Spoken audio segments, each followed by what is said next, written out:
Hey everyone, Mark here. Today I'm going to be covering the top 5 things you should know how to do at the airports in Microsoft Flight Sim. I'm going to be touching on a wide range of topics, from getting current weather information to knowing what all the different runway and taxiway markings are, so that you can have all of the information you need for taking off or landing at any airport in the sim. One of the most important things to know how to do in the sim if you're flying around with live weather is how to get the current conditions on the ground, and the easiest way to do that is to learn how to read something called a METAR. METAR stands for Meteorological Aerodrome Charts, and it's really just a shorthand that's going to quickly tell you what the current conditions are at the airport. There are a few ways to access them. The first is by going into the weather menu, clicking on the METAR button, and then choosing an airport from the closest airport list. But this is going to limit you to nearby airports only. Your next option is to bring up the VFR map, search for the airport that you're looking for, and that's going to bring up a window that's going to have all of the airport's details, including the METAR if you scroll all the way to the bottom. The most realistic option, though, if you're flying around with a Garmin unit, is just to go into the flight plan, and there's usually going to be a way to visualize the weather. In the G1000, you can just scroll over either your origin or your destination or any other airport in your flight plan, and you're going to see the METAR report right at the bottom. The time it was generated at is going to be in the UTC time zone, and you can check it against the UTC time that's displayed on the primary flight display to know how old the report is. The next block of text is the winds, and it's always going to be easy to pick out because it's always going to end with the letters K and T for knots, and this one's saying that it's blowing from 210 at 8 knots. And if there were gusts, there would be a G right after the wind speed and followed by another number which would tell you how strong those gusts are. Right after that, we've got the visibility at 10 statute miles, and that's followed by the cloud coverage. In this case, it's telling me that I've got scattered clouds at 2,600 feet and another set of scattered clouds at 20,000 feet. And the last bit of information to keep in mind is the altimeter pressure, which is what we have to set in the airplane, and that's going to be prefixed with an A if it's in inches of mercury and a Q if it's in millibars. If the airport you pick doesn't have a METAR report, it means that there's no weather provided at that location, and you're going to need to find the next closest one and guesstimate how close the conditions actually are to what you're seeing out of the cockpit. If there's no airports anywhere nearby with a METAR report, your last option is to check the windsock to at least have a general idea of what the wind's doing. Each colored segment of a windsock represents 3 knots of airspeed up to 15 knots, so you can figure out how strong the wind is blowing just by counting how many segments of the windsock are fully extended. In this case, it's somewhere between 12 and 15 knots since the 4th notch is up. And as for the wind direction, the easiest thing to do is to compare the windsock's direction to any nearby runways. Just get a general sense of which way the wind is blowing. And with that, you should be in a pretty good spot to figure out the next thing on this list, which is choosing a departure runway. We're going to get back to the video here in just a second, but I do want to remind you to hit the like button if you haven't already, and consider subscribing as well. I publish a new video every 2 weeks with tips, tricks, and tutorials for Microsoft Flight Simulator, and your support helps to keep the channel growing. Picking the right runway for takeoff makes a big difference to how stable your flight is going to be, either at takeoff or landing. And for VFR flights, the most realistic way to do this is to check the ATIS report for the airport that you're flying out of. And you can get the frequency for that by just checking the airport details page in the map. Once you tune your radio into the frequency that's shown there, you're going to hear a simplified version of the METAR report, followed by some information about which runways that are currently in use. The default ATIS isn't amazing at larger airports though. If there are 2 or more parallel runways, it's just going to list all of them instead of telling you specifically which runway you should be using for takeoff or landing. What I do in those situations is just listen to figure out which direction the landings and takeoffs are happening from, and from there the rule of thumb that I'll use is to use the runways that are closer into the terminals for departures and to use the runways that are further out for arriving.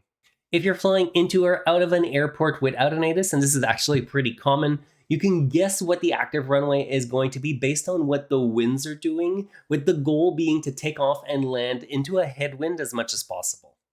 Airport runways are usually laid out in a way that aligns with what the wind is doing most of the time, but there are always going to be exceptions to that rule, and in those situations, you really just have to make a judgment call on what you think makes the most sense based on the winds, obstacles that may be around the airport, and your airplane's performance.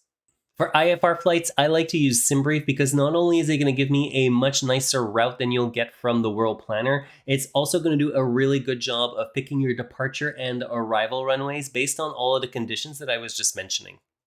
When it comes time to get moving, you need to first figure out how you're going to get to the runway, especially at larger airports that you're not necessarily familiar with, and this is where things are going to differ based on how you're using the sim. If you're just flying around offline, the easiest thing to do is to just bring up the VFR map, zoom it all the way in, and you should be able to figure out how to go from where you're parked to the hold short position of the runway that you're going to be taking off from. The downside to this approach, though, is that you can't see the taxiway name. So if you're using any type of ATC, be it the built-in one or something like live controllers like VATSIM, you won't be able to easily follow the instructions.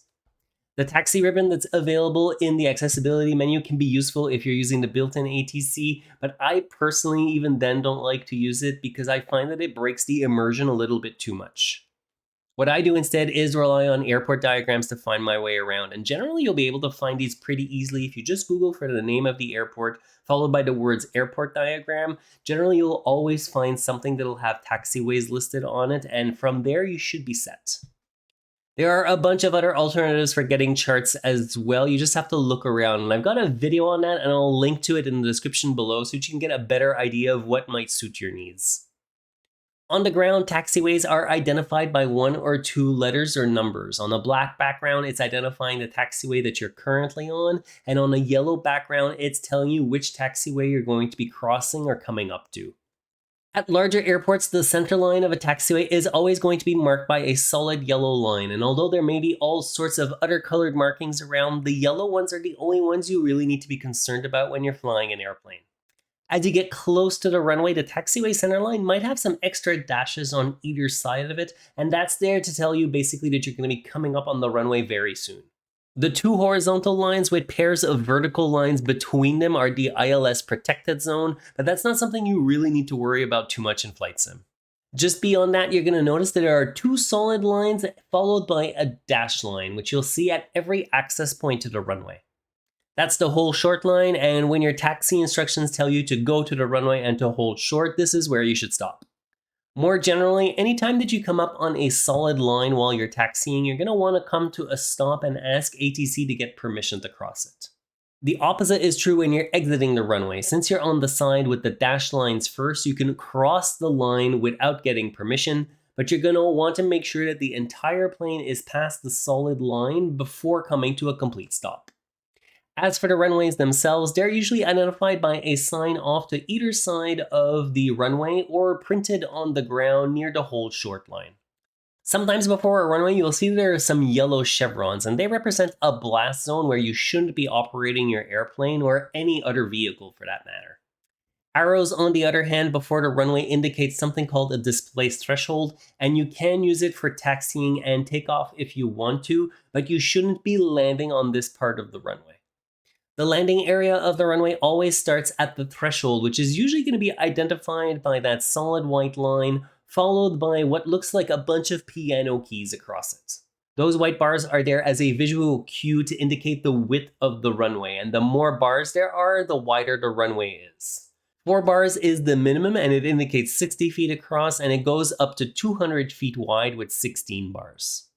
Runway identifiers are composed of 2 parts. The first part is always going to be the same, and it's going to be the first 2 digits of the magnetic heading of the runway, and that's going to be followed by an optional letter if there are 2 or more parallel runways. In this case, I'm at runway 25 left, and as you can guess, just to the right to me, there is a 25 right. Just a little bit further down from the runway identifier, we've got the start of the touchdown zone markings. Not every runway is going to have this or have as many. It's really going to depend on the length of the runway.